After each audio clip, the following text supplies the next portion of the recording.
Bonjour à toutes et à tous. Un grand merci pour votre présence à cet atelier sur l'assurance dépendance, donc, qui a été préparé par le groupe de travail dépendance qui a été créé à la rentrée 2022.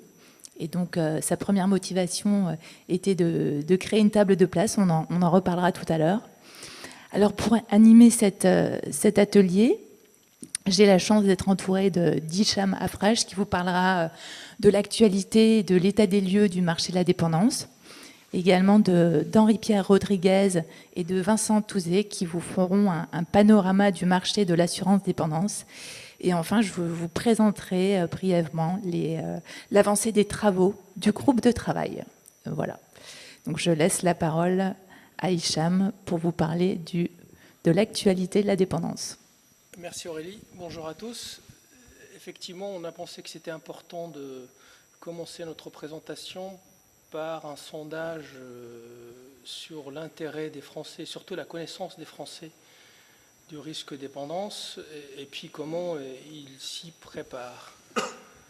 Ensuite, on parlera de l'assurance dépendance, donc le développement des contrats d'assurance dépendance, et en dernier lieu, face en fait aux difficultés rencontrées par les Français face au risque de dépendance, quelques propositions pour que le risque soit pris en charge à la fois par le secteur public, mais aussi par les assureurs, c'est-à-dire le secteur privé.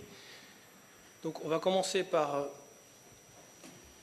quelques éléments. Effectivement, une enquête a été réalisée il y a quelque temps sur la connaissance des Français du risque dépendance, et on constate que le risque en fait est méconnu. Il y a une bonne partie de la population en fait qui ne connaît pas bien le risque ou n'a pas forcément les informations nécessaires lorsqu'elle se retrouve face à ce risque. Donc à peu près 60% des 45-75 ans sont en effet préoccupés par le risque dépendance. Pour une grande partie, parce que soit ces personnes sont concernées personnellement, donc au sein de leur famille, souvent les grands-parents sont en état de dépendance, donc c'est dans 80% des cas pour les personnes qui sont préoccupées. Ces personnes sont impactées à la fois quotidiennement, donc elles se retrouvent à prendre en charge les personnes de leur famille qui sont concernées par ce risque. Ces personnes, en fait, se retrouvent à aussi financer ce risque à défaut d'avoir une prise en charge ou une méconnaissance des prises en charge qui sont prévues par les pouvoirs publics, parce qu'il y a des dispositifs qui sont prévus par les pouvoirs publics, mais ils ne sont pas forcément connus par tous. Donc ces personnes se retrouvent à prendre en charge à la fois données de leur personne, mais aussi financièrement pour prendre en charge les prestations liées à l'état de dépendance des personnes concernées dans leur famille. Le risque de dépendance, du point de vue des Français, en fait, il intervient tard. On verra après les répercussions sur l'intérêt des Français pour les contrats d'assurance dépendance. Donc généralement à partir de 70 ans, mais plus vers 85-90 ans. Mais à partir de 60 ans, donc lorsqu'on commence à préparer sa retraite, on commence aussi à réfléchir au risque de dépendance, surtout lorsqu'on a quelqu'un dans sa famille qui est concerné par ce risque. Pour les solutions, en tout cas pour les idées ou les informations que les Français ont concernant les solutions, la plupart considèrent que c'est à l'État de les prendre en charge. Sachant que la plupart des Français en fait ne connaissent pas ou connaissent mal ces informations, c'est-à-dire sur les dispositifs ou les démarches à faire pour bénéficier des aides publiques, notamment l'allocation perte d'autonomie ou des choses qui peuvent les aider dans leur quotidien pour faire face à ce risque. Peut-être la slide suivante.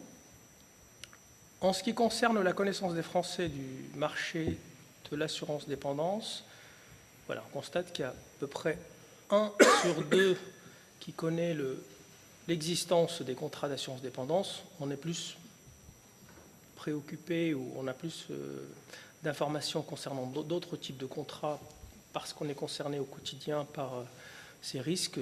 Enfin, j'ai en tête la multirisque habitation, ou l'assurance auto,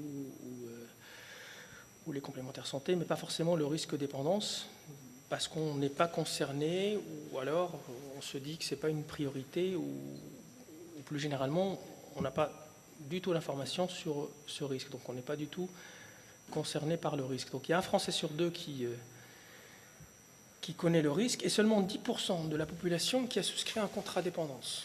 Donc à partir de 45 à 75 ans, il y a à peu près 8% des personnes qui ont souscrit ce type de contrat. Donc 1 sur 2 a souscrit ce contrat soit pour sa propre personne ou pour quelqu'un de son entourage. Les contrats d'assurance dépendance, donc tels qu'ils sont perçus par les Français lorsqu'ils connaissent, ou lorsqu'ils savent, lorsque les personnes en fait ont conscience de l'existence de ces contrats, savent bien qu'on peut se couvrir à la fois pour la dépendance totale ou la dépendance légère. Henri Pierre nous donnera un retour d'expérience sur ces contrats-là. Sur les prestations issues de ces contrats ou prévues par ces contrats, c'est une rente généralement inférieure à 500 € par mois, donc ça reste en dessous des besoins de couverture, avec des services d'aide médicale à hauteur de 13%, ou à la personne 12%, ou ménagère 14%. Par contre, les Français en général, en fait, ne connaissent pas bien le coût de la prestation dépendance, que ça soit à domicile ou encore moins en établissement. Et donc ils souhaitent, en tout cas pour à peu près la moitié, que l'assurance dépendance soit généralisée, enfin obligatoire, c'est-à-dire qu'on puisse la souscrire automatiquement pour justement être couvert dans la mesure où on n'a pas forcément d'autres solutions, surtout financières, pour couvrir ce risque. Donc, concernant le marché de l'assurance dépendance, slide suivante, merci Aurélie. Comme je vous disais, en fait, il y a à peu près 10% des Français qui ont souscrit des contrats d'assurance dépendance, à peu près 6,4 millions, avec des cotisations à hauteur de 800 millions, dont 560 millions pour les contrats garantis dépendance en garantie principale. Les autres contrats, ils peuvent proposer la garantie dépendance en option dans d'autres contrats qui peuvent être proposés par les assureurs, et notamment les contrats collectifs. L'ordre de grandeur de la cotisation annuelle est un peu moins de 400 €, donc 389 pour l'exercice 2023, avec un âge moyen de souscription de 63 ans. Donc on souscrit tardivement la couverture ou le contrat d'assurance dépendance. C'est ce qui explique un petit peu le montant de la cotisation qui reste élevé. Donc ça peut être un frein à la souscription de ce type de contrat, avec un nombre d'affaires nouvelles, près de 26 000 personnes en 2023. Il y a une baisse par rapport à 2022. La baisse, en fait, elle a été constatée sur les 3-4 dernières années. La crise sanitaire est passée par là, donc le risque dépendance, qui était déjà pas très bien connu par les Français, est devenu encore moins une priorité pour les personnes qui, normalement, auraient souscrit une couverture contre ce risque. Et donc, voilà, il y a eu d'autres priorités, vu le contexte, depuis 4 ans. En termes de prestations versées et provisions constituées, donc il y a à peu près 307 millions € de prestations versées en 2023, avec à peu près 44 000 rentes en service, avec une rente mensuelle de l'ordre de 549 €, avec des provisions à hauteur de 6 milliards à la fin de l'année 2023, dont 4,7 milliards de provisions pour risque croissant. Alors tout ça, ou plutôt l'état des lieux du marché, a mené le comité consultatif à engager des réflexions sur le sujet de l'assurance dépendance, à la fois pour comprendre le peu d'intérêt des Français à souscrire ces contrats, mais surtout les difficultés qui ont été remontées à la fois par l'autorité de contrôle, je crois que ça a été signalé en 2022 pour dire qu'il y a des dysfonctionnements concernant certains contrats, mais aussi au niveau du médiateur, que ce soit par exemple pour la prise en compte d'un état de dépendance, ou le déclenchement de la prestation, les échanges entre assuré et puis service médical de l'assureur. Donc il y a eu pas mal de difficultés constatées par le médiateur, et le comité consultatif a considéré que c'était important d'examiner le fonctionnement de ces contrats pour avoir une lecture complète et peut-être proposer des solutions pour remédier à ces difficultés. Donc la première constatation était que ces contrats sont souscrits tardivement. Donc je disais, en fait, on se préoccupe du risque dépendance plus tard. L'âge moyen de souscription est de 63 ans. Donc forcément, le coût est un peu plus élevé par souci d'équilibre technique du point de vue des assureurs pour avoir une assiette de mutualisation qui soit suffisamment importante. Voilà. Donc, le fait de démarrer plus tard, ça rend le risque un peu plus important. C'est ce qui explique un petit peu les tarifs ou les niveaux des cotisations un petit peu élevés. Et donc le comité a réfléchi à des solutions donc pour améliorer à la fois la lisibilité des contrats d'assurance dépendance, mais pas que. Il a aussi réfléchi à d'autres solutions de financement, donc soit aller voir un petit peu ce qui est prévu par les pouvoirs publics, mais comme vous le savez, lorsqu'on parle de financement, surtout pour des risques qui ne sont pas considérés prioritaires par les pouvoirs publics, trouver des financements ou mobiliser des financements, c'est pas du tout évident. La loi ou le projet de loi Grand Âge et Autonomie qui avait démarré en 2019 avec les derniers rapports publiés sur le sujet de la perte d'autonomie, donc j'ai en tête le rapport Libaud ou le rapport Vacher, on fait pas mal de propositions pour financer le risque dépendance, mais les pouvoirs publics n'ont pas suivi, à défaut d'avoir un financement dédié. Et puis, comme je disais tout à l'heure, la crise sanitaire est passée par là. Donc les priorités ont été ailleurs. Et donc avec un âge moyen de survenance autour de 80 ans et puis un reste à charge qui reste très, très important, surtout lorsqu'on est en établissement, le comité consultatif propose, en concertation avec l'ensemble des parties prenantes, de mettre en place un contrat dépendance solidaire. Donc c'est un contrat qui serait souscrit automatiquement. Donc c'est un contrat d'assurance dépendance obligatoire qui peut démarrer à partir d'un certain âge. En fait, on avait travaillé sur une proposition, je parle du point de vue des assureurs, on avait travaillé sur une proposition avec plusieurs niveaux de cotisation qui donne plusieurs niveaux de rente, et le niveau de la cotisation dépend bien sûr de l'âge de démarrage de la couverture. Donc le contrat dépendance solidaire propose la couverture de la dépendance totale avec un pilotage du risque sur le long terme, c'est-à-dire que les pouvoirs publics mettent en place un dispositif auquel participeraient les pouvoirs publics, les professionnels, mais aussi les représentants des consommateurs pour que le pilotage soit en fait transparent et surtout pertinent du point de vue des pouvoirs publics mais aussi des assureurs.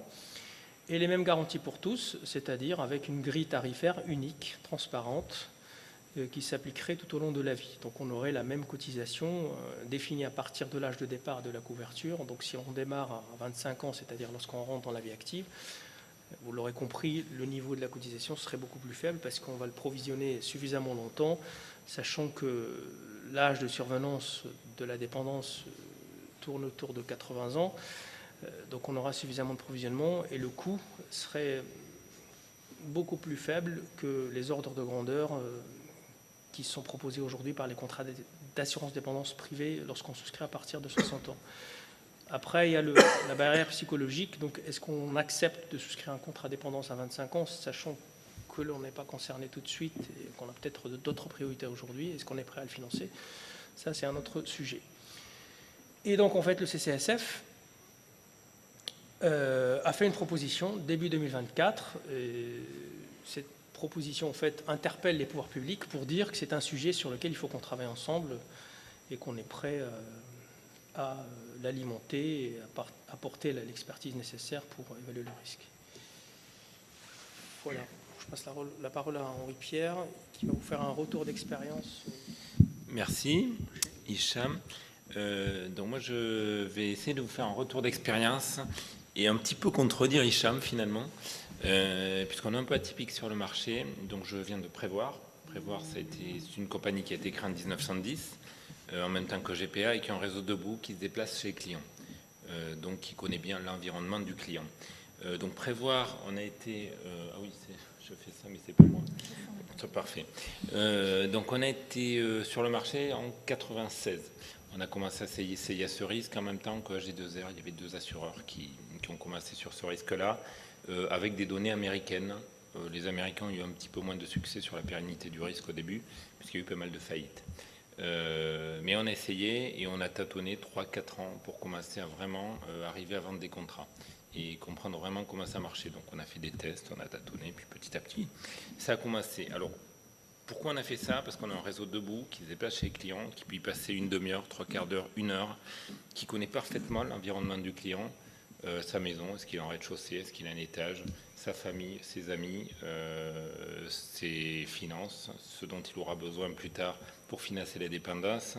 Donc qui déjà peut lui parler, pas que risque médical dépendance, mais surtout qui peut lui présenter la dépendance comme un risque qui va être psychosocial, environnemental, et qui va dépendre de tout le reste. Donc ça facilite beaucoup les choses, je pense, et c'est un petit peu ce qu'on a d'atypique par rapport à d'autres acteurs du marché, comme des acteurs bancaires. Troisième conviction qu'on a eue, c'est que on a commencé par la dépendance totale. De toute façon, on n'avait pas d'autres données, et on a été obligé de commencer par le total. Mais on a toujours été persuadé que la dépendance, c'est le titre du slide, c'est pas du tout un risque soudain, mais c'est l'aboutissement d'un processus. Et tous les germes de la dépendance, on commence à les semer à partir de 40, 45 ans, 50 ans, par le mode de vie qu'on a, par les mauvaises consolidations qu'on va avoir de ces fractures, de ces maladies. Et notre volonté, ça a toujours été d'intervenir le plus tôt possible et de remonter de plus en plus cette ligne de vie.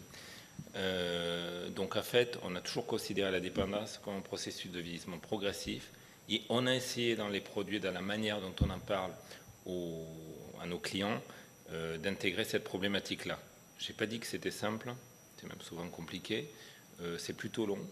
On a mis à peu près une dizaine d'années à acquérir une vraie expérience là-dessus, mais c'est quelque chose qui marche plutôt bien. À côté de ça, on a essayé aussi dans nos contrats de ne pas s'intéresser qu'à la dépendance, sachant que quand même, c'est pas super fun d'aller chez le client et de lui parler de sa dépendance à 85 ans. C'est beaucoup plus sympathique de lui parler de ce qui peut précéder avant et comment on peut l'aider à éviter que ça mène à la dépendance. Donc, on s'intéressait notamment à 2 choses qui sont assez simples, compréhensibles. C'est les maladies graves. Alors, les maladies graves, c'est les cancers, les AVC, enfin, il y en a 6, je ne vais pas toutes les citer, et la fracture. Les maladies graves, pourquoi ça nous intéresse? Parce que déjà, ça concerne tout le monde. Dans cette salle, il y a une personne sur 2 qui va avoir un cancer, 40-45% en fonction des femmes ou des hommes. C'est pas irrémédiable, on en guérit beaucoup, ça peut se prévenir. Et plus on fait ça, moins on va dégrader sa santé, moins on va dégrader sa ligne de vie. Donc ça nous permet de parler dépendance dès 45-50 ans et pas d'attendre 80 ans. Parce qu'acheter un produit à 40 ans pour un risque dans 30 ans, ça fait rêver personne. Deuxième chose, la fracture. Alors, la fracture, c'est quelque chose qui est très intéressant parce que c'est très prédictif de la dépendance. Une fracture sur 2 amène à de la dépendance à partir de 70-80 ans, consolidée ou non. Donc si on agit, si on consolide bien, si on accompagne, on arrive à retarder. On n'arrivera jamais à tout à fait éviter, mais on arrive à retarder. Et ça, c'est extrêmement important. Troisième point, la fragilité. On a commencé à s'intéresser à ce risque il y a une dizaine d'années. Donc la fragilité, c'est quelque chose qui est de plus en plus identifié par l'OMS. Il y a un programme là-dessus, je ne vais pas vous en parler ici. Ça correspond à quelque chose qui commence à apparaître autour de 50-60 ans. C'est la perte de la masse musculaire. Donc vous ne marchez pas assez, vous ne faites pas assez d'activité physique, vous ne mangez pas assez bien, vous perdez de la masse musculaire, ça s'appelle la sarcopénie en langage médical. Et quand vous perdez de la masse musculaire, vous tombez plus facilement, vous allez avoir une fracture, vous risquez donc une fracture. Ça risque de vous amener à la dépendance, donc il y a une logique. Sans essayer de l'apprendre de plus en plus aussi dans nos contrats.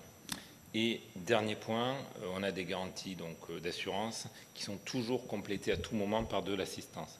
S'il n'y a pas de l'humain pour pousser le service, ça ne marche jamais. Donc sur tous nos contrats, dès le début, bien entendu, il y a de l'assistance. Or en amont, c'est-à-dire vous pouvez appeler, vous pouvez être appelé pour avoir des renseignements, mais aussi un aval qui accompagne chaque service et chaque événement de votre vie.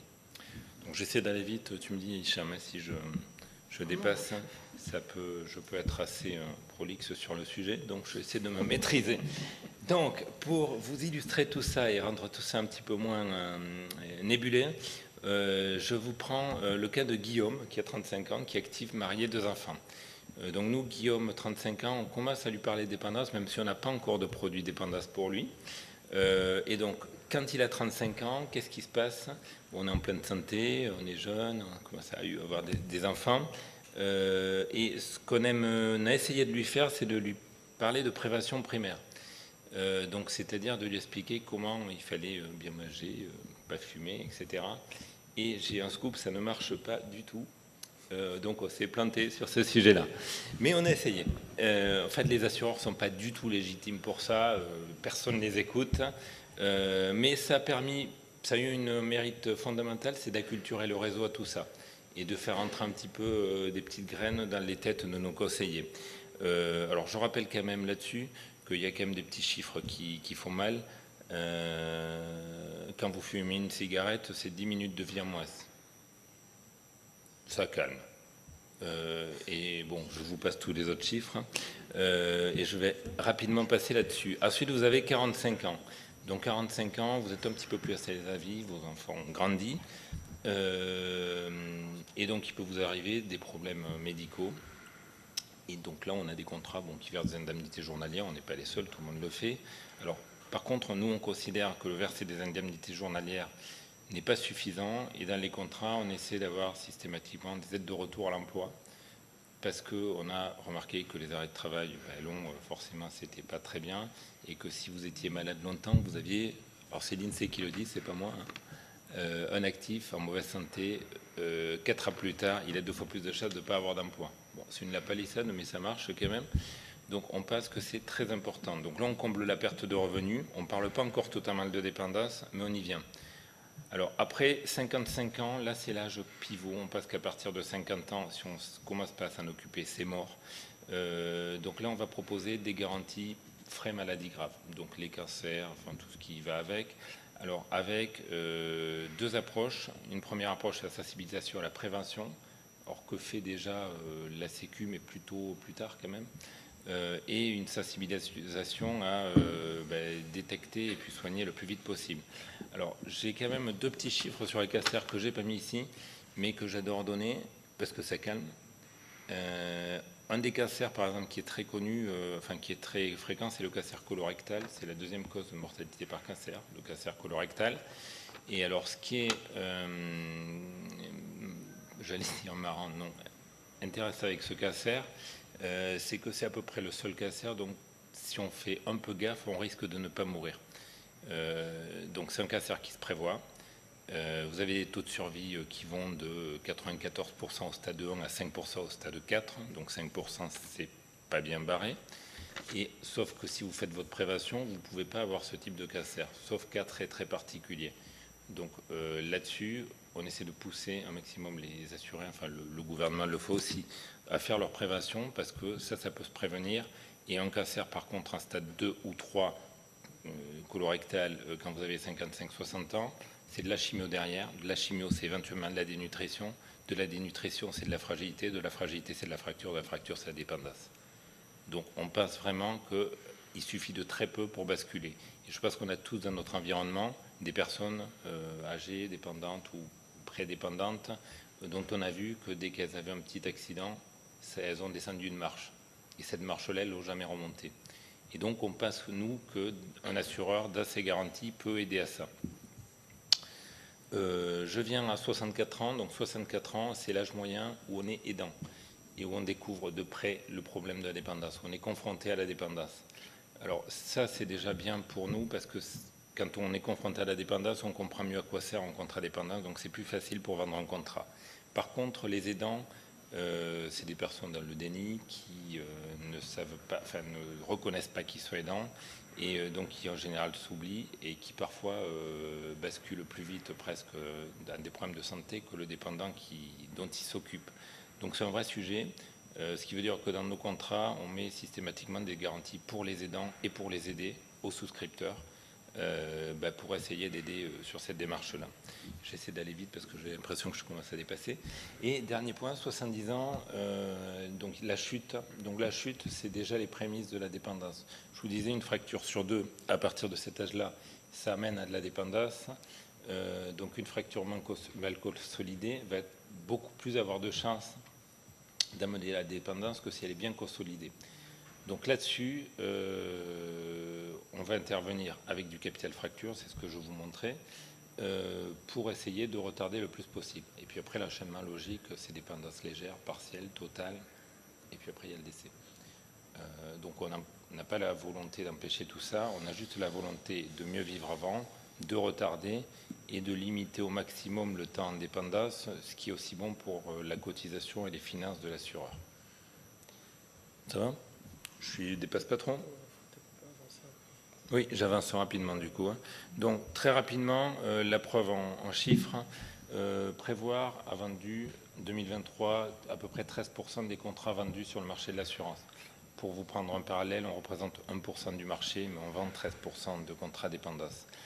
L'âge moyen de souscription, c'est un petit peu moins de 60 ans, Hicham le disait, et on arrive quand même à vendre 27% de contrats avant 55 ans. C'est plus facile en section médicale, c'est moins cher. On a une section médicale qui est assez détaillée sur ces contrats-là et qui amène à 90% d'acceptation. Donc on essaie d'assurer presque tout le monde, même s'il y a une surprise. Ce qui est intéressant ensuite, c'est sur quoi on se couvre. Donc 96% de nos assurés décident de se couvrir aussi contre la dépendance partielle. Ça, c'est un peu atypique par rapport au marché, effectivement. Donc la dépendance partielle, c'est 2 AVQ ou Grigir. Et donc la dépendance partielle, ça permet de toucher soit 50% de la rente, soit 75% de la rente. Aujourd'hui, 72% de nos assurés préfèrent avoir une rente majorée de 75%. Dernier point, depuis 4-5 ans, on commence à couvrir la dépendance légère, c'est-à-dire un AVQ. Donc ça, aujourd'hui, c'est 13% de nos assurés. Alors c'est du capital par anticipation pour notamment avoir un certain nombre d'aides techniques pour rester le plus longtemps chez soi. On y est allé très mollo au début, 1 500 €, parce que c'est un risque qu'on connaît mal, il n'y a pas de données consolidées nationales là-dessus, donc on commence à tarifer ces choses-là. La rente moyenne choisie, c'est 693 €, ça correspond à peine un peu plus, je crois, à la rente du marché. C'est plutôt une bonne rente pour une clientèle populaire, qui est plutôt des ouvriers, des employés, des professions intermédiaires, donc c'est plutôt des CSP, pas moins, mais pas plus. Dernier point, les options. On vend massivement, nous, des options. 61% des contrats, on les vend avec une option fracture qui vous donne 1 500 € si vous faites une fracture et 15% avec option maladie grave. Donc les 6 maladies dont je vous ai parlé tout à l'heure. Et à côté de ça, donc on a de l'assistance. Alors l'assistance, je ne vais pas tout vous détailler parce que la notice d'assistance, elle donne mal à la tête tellement elle est longue. Mais vous avez grosso modo tout ce qui est information. Donc sur la dénutrition, les fractures mal consolidées, etc. Des garanties aidants, et pour les aidants et pour les aidés. Donc en cas d'hospitalisation, on va vous accompagner. Et en cas de dépendance, donc on peut mettre en place de la téléassistance, accompagner des déplacements, mais des services de proximité, etc. Et on a essayé chaque fois qu'il y avait une garantie souscrite de coller de l'assistance qui est cohérente avec cette garantie pour pousser l'assuré à utiliser bien son argent. Et dernier point, donc ce qu'on a toujours essayé de faire, c'est de s'adresser pour connaître ce risque à des gens qui connaissaient. Donc on a eu beaucoup de collaborations avec l'hôpital Broca, la PHP Paris, le Living Lab. On commence à regarder un petit peu ce qu'il fait dans les nouvelles technologies. Et voilà, d'essayer d'avoir un petit temps d'avance. C'est pas facile, c'est un combat de tous les jours, mais on essaie de bien couvrir nos clients comme ça. Voilà à peu près, j'espère que j'ai pas été trop long, j'ai dû un petit peu dérailler. Bien, merci Henri-Pierre. Donc je vais compléter l'analyse sur le marché français vue d'un assureur, mais c'était passionnant ta présentation, Henri-Pierre, par une mise en perspective à l'international, parce qu'on voit bien que en France, mais aussi dans beaucoup de pays, hein, le développement d'une couverture privée du risque de perte d'autonomie se développe difficilement. Tout d'abord, pour voir un petit peu aussi les problématiques de vieillissement dans le monde, c'est intéressant de voir aussi qu'on n'est pas tous, même s'il y a une tendance commune, on voit qu'il y a deux pays qui se distinguent, le Japon et la Corée, où on voit une vague de vieillissement à partir de 80 ans. Alors 80 ans, c'est la tranche 80-85, hein, c'est la tranche, je dirais, la plus pertinente hein, pour comprendre la montée en puissance du risque de perte d'autonomie. Donc le risque, enfin il y a le risque individuel, mais il y a aussi le risque pour la société, c'est-à-dire le poids global que ça va représenter pour la société. Donc on voit que voilà, il y a des tendances communes. Hein, oui, là, intérêt un peu épais, et puis deux pays un peu plus marqués par un vieillissement des 80 ans. Donc là, on voit aussi le poids des 80 ans des pays comme la France en Europe. Ça va être les gens qui sont nés en 45, en fait 45 plus 80, donc les premiers baby boomers, ça fait 2025. Donc à partir de 2025, on va commencer à sentir en France un petit peu, ça va commencer à peser sur nos systèmes de santé, sur aussi l'accompagnement dans la perte d'autonomie, qui est principalement, slide suivant, donc porté par le secteur public. Alors pour essayer de comprendre un petit peu dans tous les pays du monde, ce qui est important, c'est de voir les deux aspects. C'est qu'en fait, la structure de financement, elle va s'emboîter d'un côté avec la structure d'offres de biens et services dans le domaine de la santé, de l'aide, de l'hébergement, avec toujours soit dans un secteur complètement formel, le secteur privé d'un côté, et d'un autre côté le secteur public, et dans le secteur informel, c'est la famille qui offre un socle aussi pour apporter une aide à la personne, ou dans la famille aussi, le monde associatif qui rentre aussi un peu entre un cadre formel ou informel, tout dépend comment c'est mesuré au niveau économique. Après, donc en fait, pour comprendre un petit peu comment c'est aussi, donc l'autre aspect, c'est l'offre de financement. Donc pareil, qui est calqué sur le secteur, enfin sur le slide suivant, pardon, financement. Merci. Voilà, qui est calqué sur la même chose. Le secteur formel, on va surtout avoir le secteur public, hein, qui est dans tous les pays du monde, qui est en fait le premier apporteur de financement, soit par des prestations sociales, par des réductions d'impôts, soit le financement direct de biens et services publics. Ça peut être tout simplement des dotations apportées à des EHPAD, à des hôpitaux pour le risque perte d'autonomie. Et se développe à côté aussi un secteur privé qui finance éventuellement par de l'épargne, par des rentes viagères. Alors c'est pas spécifiquement le risque perte d'autonomie, mais le risque longévité tout au moins. Hein, donc le risque longévité qui peut passer, mais on voit dans certains pays, notamment la France, c'est peu développé. Aux États-Unis, c'est plus développé parce qu'il y a les fonds de pension, il y a la capitalisation en entreprise qui est très développée aussi. Et se développe un petit marché de l'assurance dépendance.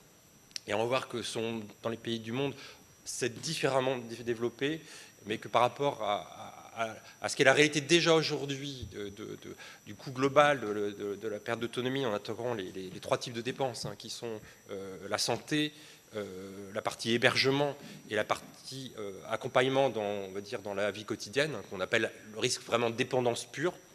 C'est encore peu développé. Et puis après, il y a un secteur informel.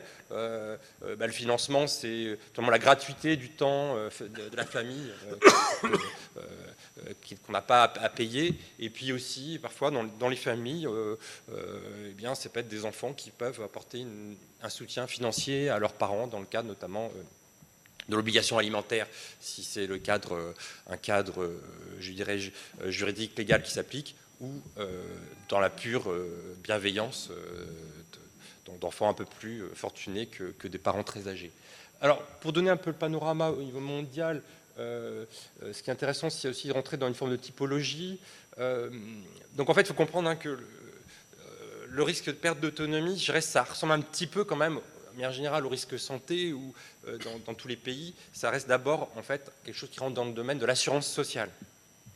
Et c'est pour ça qu'en fait, quand on regarde un petit peu les classifications qui sont données, on va avoir soit le risque de perte d'autonomie qui est intégré soit vraiment dans l'assurance sociale, comme il y a la santé, le risque vieillesse, le risque famille, le risque chômage. Donc ça va être vraiment une ligne ajoutée comme ce fameux 5e risque que certains espèrent et qui est déjà d'une certaine façon un petit peu quand même dans une forme de 5e risque avec la CNSA, donc la Caisse nationale solidarité autonomie, hein, mais qui est pas encore, enfin, il y a encore un doute sur sa vraie nature d'assurance sociale complète qu'on peut l'avoir sur le chômage, sur la santé ou sur la vieillesse. Donc aussi après l'autre système, c'est un système qui va être plus basé, donc le premier système, c'est-à-dire que c'est plutôt financé par des cotisations. Pour faire simple, l'assurance sociale, c'est plutôt un système qui va être financé par des cotisations. Et après, ce qui peut se mêler d'autres pays, de certains pays, ça va être plutôt un financement par l'impôt. Donc, c'est-à-dire que c'est indépendant de cotisation, ça va être donc prélevé plutôt sur le travail. L'impôt, ça va être plutôt financé sur l'ensemble des ressources nationales, le travail, capital, revenu du capital, etc.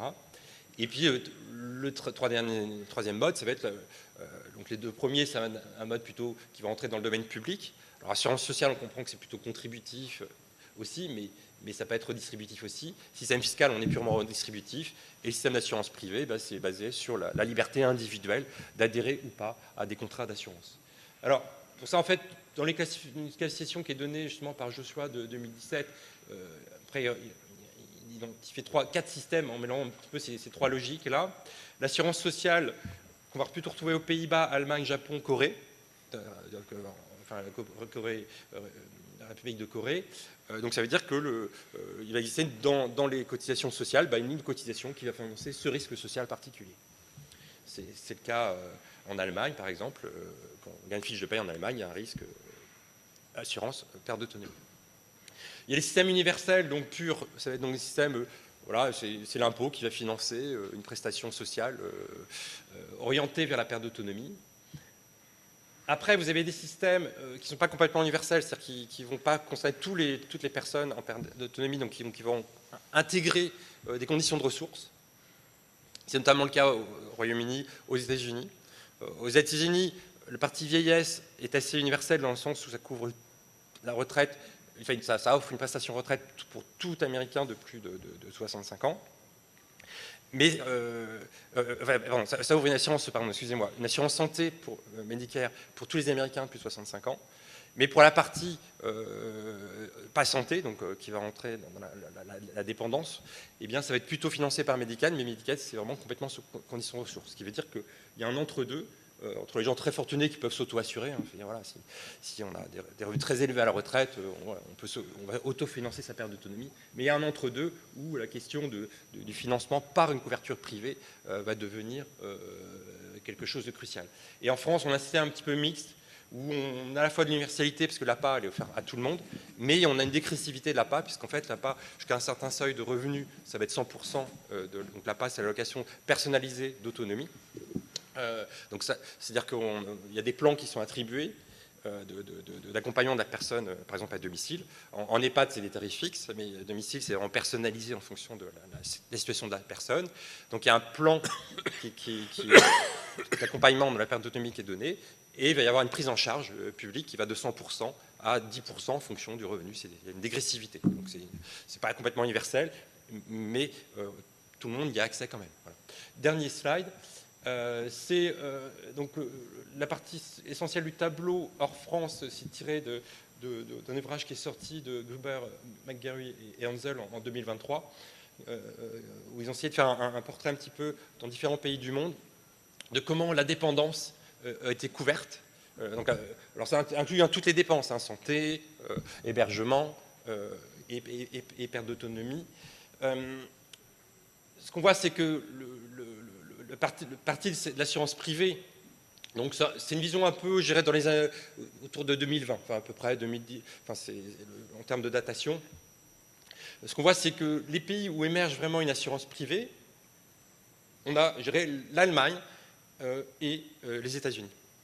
Les États-Unis, c'est pour la raison que j'ai donnée, c'est-à-dire que Medicaid, ça concerne, c'est sous conditions de ressources, donc automatiquement, ça va exclure beaucoup d'Américains qui ont des revenus extrêmement élevés, donc ils vont devoir penser à... Alors parfois, ça peut se faire par les entreprises qui peuvent le proposer aussi pendant l'activité, en créant une cotisation en même temps qu'ils cotisent à un fonds de pension. Et l'Allemagne, alors ce qui est intéressant, c'est l'Allemagne, il y a une particularité en Allemagne, c'est que les agents de la fonction publique, les indépendants et les gens qui ont un niveau de salaire assez élevé n'ont pas l'obligation d'adhérer au système d'assurance sociale publique.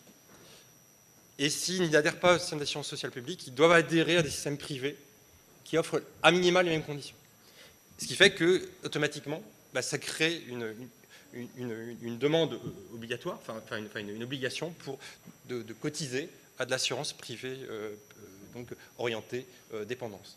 Donc, ce qui montre que, voilà, que dans le reste à charge de la dépense totale, eh bien, ce qui est supporté par le secteur privé, c'est 30%, mais il y a 6% qui va être financé par les assureurs, qui va couvrir donc, le reste à charge pur pour le ménage, en moyenne, c'est 24%, plus 6% apporté par l'assurance.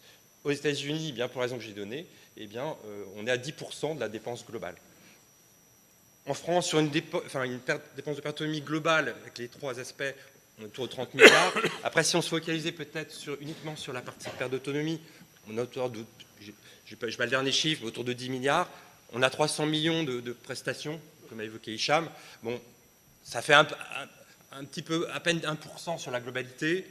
Sur la partie pure perte d'autonomie, on serait à 3%, mais c'est vrai que si on finance du GIR 1, GIR 2 pour de l'EHPAD, savoir si ça finance la perte d'autonomie ou une partie de l'hébergement, enfin si c'est une prestation, elle n'est pas spécifique.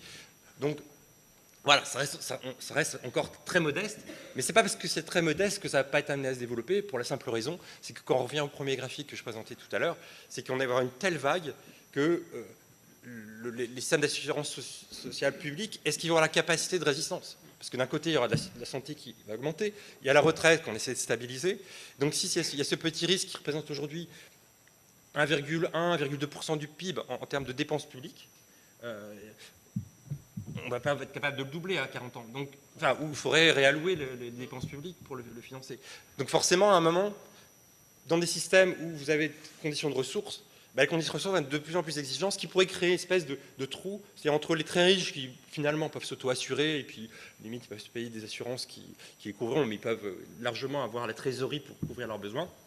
Et un entre-deux qui va, d'un côté des gens suffisamment pas riches, où là ça va être l'assurance publique qui peut faire une bonne couverture, mais il y aura un entre-deux à déterminer de quelle catégorie de revenus, de profils sociologiques, des gens qui sont seuls, qui peuvent être en couple, parce que c'est la question de la perte d'autonomie n'est pas la même. Exactement. Un entre-deux qui va nécessiter peut-être, qui devrait se préoccuper, et ça là je renvoie aux deux présentations d'avant, qui est se poser les bonnes questions en disant, mais voilà, à partir de 80 ans, si je dois faire face à des dépenses financières, est-ce que je serais capable de les assumer? Voilà, merci. Merci Vincent. Je vais essayer d'être brève pour cette dernière partie de cet atelier. Donc, au-delà de l'observation du marché de l'assurance dépendance en France et à l'international, ce qu'on a cherché à faire également au sein du groupe de travail, c'était de modéliser justement l'équilibre du dispositif qui est proposé par le CCSF. Donc pour ça, on a mis un modèle à 3 états, un modèle classique pour la modélisation du risque dépendance avec la modélisation de la population autonome, la population des dépendants totale et la population des décédés. Donc un point important dans la mise en place de ce dispositif, c'est que les cotisations qui sont perçues une année donnée visent à couvrir l'ensemble des sinistres qui surviennent cette même année et donc l'ensemble des prestations et des provisions liées aux sinistres de cette survenance. Donc ça peut sembler évident comme ça, mais ça a quand même suscité pas mal de discussions au sein du groupe de travail, à savoir est-ce qu'on est dans un modèle purement par répartition, où voilà, l'ensemble des cotisations doit couvrir les prestations, mais liées à n'importe quelle survenance et pas les provisions, ou est-ce qu'on est dans cette proposition que l'on vous fait aujourd'hui. Et donc c'est le choix qui a été fait. Donc les cotisations de l'année couvrent les prestations et provisions des sinistres survenus cette même année. Donc les hypothèses qui ont été retenues pour mettre en place ce modèle sont déjà des hypothèses au regard de la population française. Donc là, on s'est appuyé sur des données de l'INSEE avec la répartition des effectifs de la population par sexe et par âge en 2024. Et on a projeté de la natalité jusqu'en 2070. Pour tout ce qui était base technique et loi d'incidence et loi de survie, donc liées à la dépendance, sachant que là on est sur de la dépendance totale, donc c'est-à-dire par rapport à la définition à GIR 1 ou GIR 2, on s'est appuyé sur l'étude Calidays. Donc c'est tout un package, on va dire, de lois qui englobe des lois d'incidence d'une part, mais également des lois de maintien en dépendance et aussi des lois de survie pour les autonomes. Donc voilà, ce choix peut être discutable, mais en tout cas, c'est le choix qui a été fait, sachant que, en tout cas, c'est la population sous-jacente à ces études Calidays est une population qui englobe des personnes qui sont hospitalisées. Donc, pour pouvoir mettre en place ce modèle, on s'est appuyé donc sur les hypothèses et les cotisations qui ont été proposées par le CCSF. C'est le tableau que vous pouvez voir à droite. Et sinon, donc, par rapport à la population des dépendants, donc, on a retiré de l'étude l'ensemble des personnes qui étaient déjà en dépendance au début du dispositif.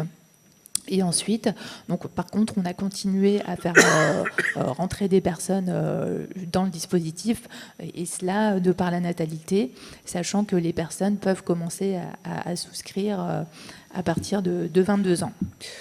On a choisi un taux technique à nul, donc voilà, ce qui est plutôt prudent. Et voilà, on aurait pu faire d'autres choix, mais on a choisi la prudence. Et par rapport à l'âge, donc le début des cotisations est voilà, 20 ans, sans limite d'âge, avec un minimum d'entrée en dépendance à 60 ans et un maximum à 106 ans. Donc tous les individus couverts sur la même garantie et les primes utilisées sont celles du CCSF. Donc vous voyez dans le tableau à droite que le niveau de cotisation dépend du niveau de rente souscrit et dépend également de l'âge auquel commence la personne à cotiser. Donc voilà, là on voit comment vont se répartir les effectifs donc, dans ce modèle entre la population des cotisants. Donc voilà, on a presque 52 millions de personnes qui cotiseraient si le modèle, si ce dispositif entrait en vigueur début 2025. Donc l'idée étant, je le répète, ce qu'a dit Hicham tout à l'heure, c'est que l'ensemble des personnes qui possèdent une mutuelle santé cotisent pour la dépendance. Chaque année, donc la deuxième colonne, ce sont les nouvelles affiliations. Donc là, c'est les nouvelles personnes qui commencent à souscrire. L'âge moyen des cotisants, donc presque 51 ans en 2025. Voilà, presque 54 ans à la fin du modèle. Ça peut sembler élevé, mais c'est parce que les personnes retraitées continuent à souscrire. Celles qui disposent d'une mutuelle, voilà, continuent à cotiser. Le nombre de décès des cotisants. Donc voilà, ce qui est assez voilà, classique, autour de 400 000 décès par an. Et ensuite, vous avez le nombre de dépendants à la fin de l'année. Donc, sachant qu'en 2025, donc on a 208 000 nouveaux dépendants, puisqu'on n'a pas intégré dans le modèle les personnes qui étaient déjà en dépendance auparavant, avec des âges moyens à la dépendance qui oscillent entre 84 et 87 ans. Voilà, ce qui rejoint certaines statistiques qu'on a pu voir tout à l'heure, notamment chez les femmes. Avec des durées moyennes en dépendance, donc là c'est des durées en mois, voilà, entre 44 et 34 mois. Voilà, sachant qu'on a une durée moyenne de dépendance qui tend à diminuer, puisqu'au début du modèle, il n'y a que des nouveaux dépendants, puisqu'on n'a pas réintégré les personnes qui étaient déjà en dépendance, et qu'au fur et à mesure qu'on avance dans le modèle, on se retrouve sur une durée en dépendance, on va dire, moyenne. Donc là, par niveau de rente choisie et par année de projection, vous pouvez voir le montant des cotisations. Donc là, c'est en milliards d'euros. Donc on aurait plus de 6 milliards de cotisations pour une rente à 300 euros. Si tout le monde souscrivait la rente à 300 euros en 2025, avec, donc si je lis la première ligne de charge de sinistre qui serait de l'ordre de 2,7 milliards d'euros, donc ce qui ferait en tout cas un résultat, une cotisation moins charge de sinistre qui serait positif et qui serait à 3,6 milliards d'euros. Donc voilà, si on avance dans le temps, on voit qu'à partir d'un certain moment, le montant des cotisations va diminuer.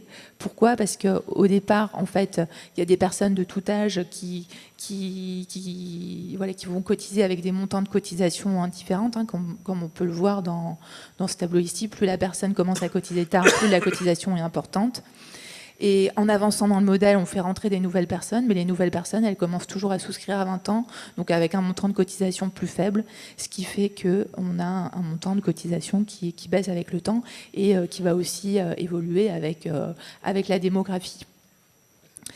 Donc, ce qui fait qu'au bout d'un certain temps, je dirais que, notamment là, on peut le voir à partir de 2066, pour la rente à 300 euros, on a un déséquilibre qui se crée sur cette année-là, mais bien évidemment, si on fait toute la somme de la dernière colonne, cotisation moins charge de sinistre, comme on a pu faire on va dire, mettre de côté les premières années, donc c'est la petite somme que vous voyez en bas à droite, le 53,62, on voit qu'on est sur un régime qui reste équilibré. Et cela, quel que soit le niveau de rente, 300 euros, 400 euros ou 500 euros. Donc là, c'est ce qui a été présenté de manière un peu plus graphique, où vous avez donc en vert le montant des cotisations et en bleu le montant de la charge de sinistre. Et là, on voit, donc, comme je le disais, que quel que soit le niveau de rente, on va dire, même si à un certain moment, les cotisations ne couvrent plus la charge de sinistre totale de l'année, on a des régimes qui restent équilibrés. Là, on a fait une première étude de sensibilité en augmentant les taux d'incidence de 20%. Donc là, c'est toujours le cas. On a toujours un équilibre sur l'ensemble de la durée de projection et en sommant l'ensemble des cotisations moins charge de sinistre totale. Néanmoins, si on augmente simultanément le taux d'incidence de 20% et si on réduit les taux de sortie de la dépendance de 15%, eh bien là, on voit qu'à un certain moment, le régime devient déséquilibré. Donc c'est ce que vous pouvez voir à partir du moment où, on va dire, la ligne verte devient rouge, c'est-à-dire c'est à partir de ce moment-là où finalement les provisions qui ont pu être mises de côté les premières années où les cotisations étaient bien supérieures à la charge de sinistre, ne permettent plus de couvrir les pertes par rapport aux années où les cotisations sont inférieures aux charges. Donc là, dans ce cas-là, il faut imaginer qu'il faudra piloter le régime en augmentant les cotisations notamment. Donc bien évidemment, toutes ces modélisations sont très sensibles aux bases techniques qui ont été retenues, notamment au choix des lois d'incidence, des lois de maintien en dépendance et loi de survie des autonomes. Et donc, ce qui me permet de faire le lien avec la toute dernière partie de cet atelier, qui est notre projet de mettre en place des tables de place. Donc, ça nous permettrait également d'affiner ces modélisations, d'avoir une meilleure vision, une meilleure connaissance du marché. Donc, comme je le disais, le groupe de travail dépendance a été mis en place à la rentrée 2022. Sa motivation première était vraiment de mettre en place des tables de place, donc ce qui est toujours le cas aujourd'hui, même si on effectue d'autres travaux. Donc il y a des échanges qui ont déjà eu lieu avec France Assureurs et la FNMF, avec une note qui a été rédigée, donc un document formel qui a été transmis à ces instances, avec des échanges qui sont en cours pour essayer de porter le projet, que voilà, que le projet puisse être porté par France Assureur et la Mutualité française. Donc voilà, c'est pas évident puisque c'est un sujet très sensible. Donc voilà, on sent bien qu'il y a un vrai besoin sur le marché. Mais voilà, on rencontre encore quelques difficultés pour recevoir l'accord, on va dire, des structures qui travaillent sur ce risque pour transférer leurs données et qu'on puisse travailler sur la mise en place de ces tables. Donc là, on en est où? Je dirais qu'on est en phase d'échange avec France Assureur et la FNMS. Et là, l'idée, ce serait qu'on puisse transmettre sur le premier semestre 2025, via les fédérations, un cahier des charges à l'ensemble des acteurs qui travaillent sur le risque de la dépendance pour pouvoir procéder à la collecte des données et construire les tables, je dirais, sur le deuxième semestre 2025. Voilà pour cet atelier. Je crois qu'on a dépassé le temps initial. Un grand merci pour votre attention. Un grand merci à l'ensemble des personnes qui font partie du groupe de travail et qui ont travaillé sur la préparation de cet atelier et notamment la mise en place du modèle que je viens de vous présenter. Si vous le souhaitez, on a quelques questions. On peut prendre quelques questions.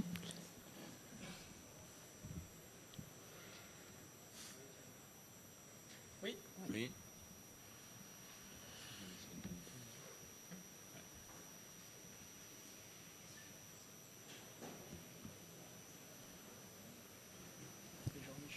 C'est ça, Jean-Michel Benton.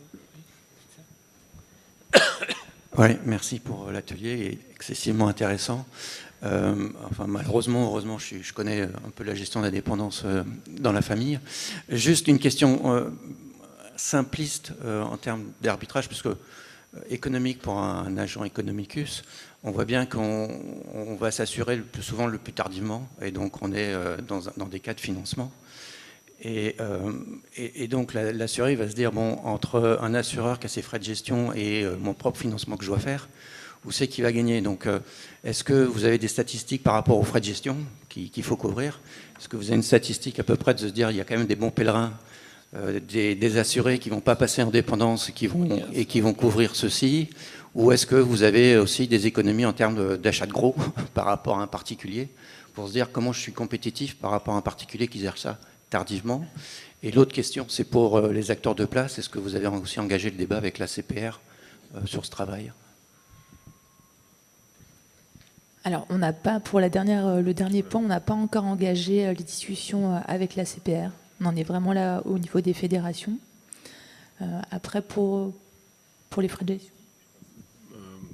Sur les frais de gestion, je ne suis pas sûr qu'il y ait des études globales et quand elles sortent pas forcément des acteurs objectifs.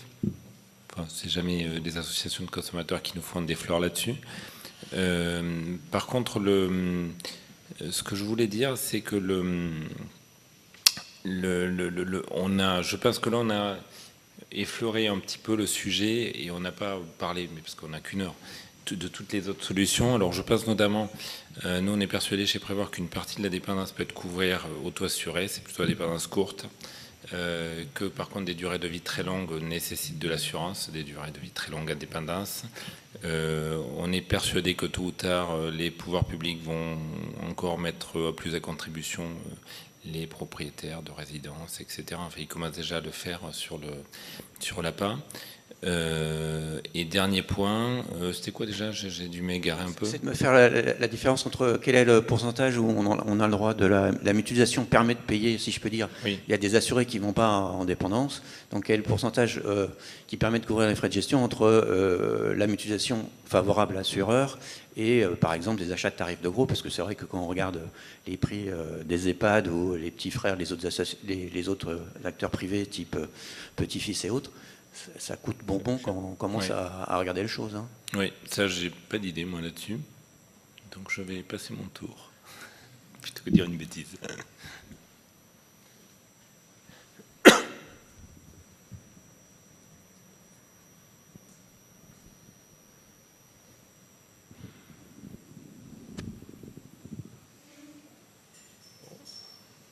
y a une question là. Déjà, merci pour la présentation. Moi, je me demandais un petit peu si vous aviez travaillé sur les dispositifs de prévention autour de l'assurance dépendance. Notamment, Monsieur Rodrigue, vous parliez du fait que vos contrats disposent d'une assistance à chaque fois. Et je me demandais si on pouvait avoir quelques petits exemples de plans de prévention que vous proposez à vos assurés. Oui, alors on est très tôt, on a abordé ça, alors, notamment parce que notre directeur général délégué était médecin.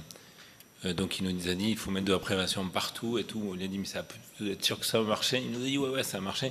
Donc il y a 2008 par exemple, on a lancé un contrat sur lesquels, sur toute la durée du contrat, vous aviez à peu près 600 € de primes qui étaient consacrées à faire que de la prévention. C'était mensualisé. Et donc ça se passait comment? Ça se passait que dès que vous souscriviez le contrat, vous aviez 10 heures d'appel téléphonique sortant pour vous sensibiliser aux problématiques de prévention. Alors je peux vous dire qu'appeler les gens à 60 ans pour leur dire combien il faut se prévenir, ça n'a pas été fantastique, mais ça a eu le mérite de nous faire comprendre ce qu'il fallait faire et pas faire. Donc après on s'est dit la prévention on va plutôt la mettre au moment où il y a des petits sinistres qui arrivent et où tu te dis ah, j'aurais pu peut-être faire quelque chose. Donc en fait aujourd'hui la prévention qu'on fait c'est plutôt que dès qu'il y a des petits sinistres un peu avant-coureurs, je parlais de la fracture, de la maladie grave, de la fragilité, de toutes les informations qu'on peut avoir aussi quand on est à l'hôpital malade, on essaie de mettre une petite couche de prévention pour faire rentrer des petites graines en tête. En fait, le problème de la maladie, c'est que tant qu'on n'y est pas confronté, on ne sait pas que c'est, enfin, on ne comprend pas que ça existe. Donc on a vraiment la conviction aujourd'hui que la prévention primaire, ça ne marche pas. Même si tout le monde en parle à la télé, que ceux qui ont envie il y a suffisamment d'informations, donc ce qu'ils veulent, ils peuvent. Mais par contre, on essaie de profiter de la vie de l'assuré en le prenant le plus tôt possible pour que tous les petits éléments pendant lesquels il a besoin de nous parce qu'il a un sinistre, parce qu'il a des petites choses, on met une couche de prévention dessus. Et demain, on commence même à se demander si on ne peut pas le faire de manière un petit peu plus ciblée, un petit peu plus fine, avec de la data, de l'IA, etc. Donc il y a des boîtes notamment qui commencent à faire ça très bien. J'ai vu à Logia il n'y a pas longtemps. Donc je pense qu'on est au tout début de quelque chose qui peut être très, très performant en termes de prévention, notamment en France. Après, je ne suis pas sûr qu'on va pas être un petit peu freiné par toutes les problématiques, RGPD, récupération de données. En fait, je pense qu'on aurait tout en France pour faire de la prévention de manière absolument fantastique en termes de données publiques. Après, il y a tout ce qui peut en empêcher pour des bonnes et des moins bonnes raisons qui font qu'on risque de pas forcément y arriver. Mais quand vous regardez le nombre de données publiques qu'il y a pour déjà mieux faire de la prévention un petit peu plus ciblée sur vos assurés, sans faire du nominatif, c'est une mine d'or. Et vous les utilisez, ces données publiques, ou pas encore? Non, aujourd'hui, non. Par contre, on commence à regarder comment ça pourrait nous aider, plutôt qu'à arroser tout le monde en faisant de la prévention, aller plutôt sur certaines zones. Typiquement, vous avez toutes les semaines des données sur les canicules, l'épidémiologie, etc., qui peut vous permettre de dire, si plutôt que d'envoyer un mail à 10 000 assurés, il vaut peut-être mieux que j'appelle mes 100 assurés qui sont ici, qui sont en risque maximum parce qu'il n'y a pas de professionnels de soins autour, parce qu'ils n'ont pas parce qu'il n'y a pas de commerce de proximité autour, parce qu'ils ont été très fortement touchés par les maladies respiratoires cette semaine. Je parle nationalement. Il y a vraiment des mines d'or qui existent là-dessus, mais on est au tout début, je pense, de cette démarche-là. Merci beaucoup. Merci. Merci beaucoup. Je vous propose aussi encore quelques questions. Ce sera peut-être autour d'un café au deuxième étage, je crois. Merci beaucoup pour votre attention. Merci.